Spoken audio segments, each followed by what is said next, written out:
প্রবাসের মাটিতেও ম্লান হয়নি একুশের চেতনা। মার্কিন যুক্তরাষ্ট্রের ওয়াশিংটন ডিসিতে ২৭টি বাংলাদেশি সংগঠনে সম্মিলিত উদ্যোগে আন্তর্জাতিক মাতৃভাষা দিবস উপলক্ষে অনুষ্ঠিত হলো বিশেষ সাংস্কৃতিক আয়োজন ৫২ গাথা।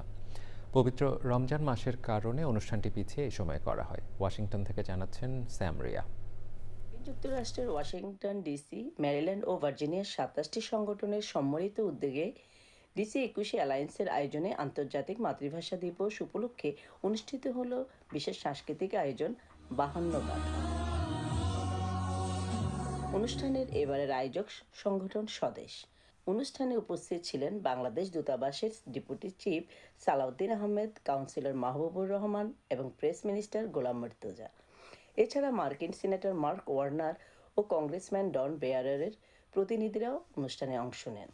সাংস্কৃতিক পর্বে রোজমেরি মিতু, শিল্পী গ্লোরিয়া ও পরমা শ্যানেলের নৃত্য পরিবেশনা দর্শকদের মুগ্ধ করে।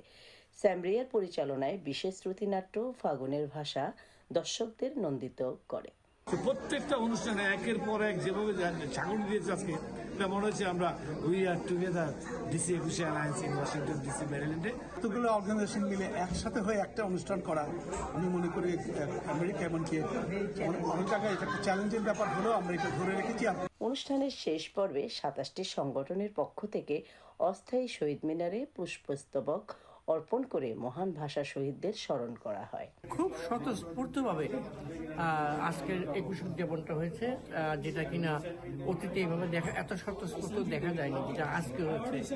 প্রবাসের মাটিতে ২৭টি সংগঠনের এই ঐক্যবদ্ধ উদ্যোগ প্রমাণ করে দূরে থেকেও বাঙালির হৃদয় থাকে নিজের শেকড়ে। ২৭টি অর্গানাইজেশন এতে অংশগ্রহণ করেছে।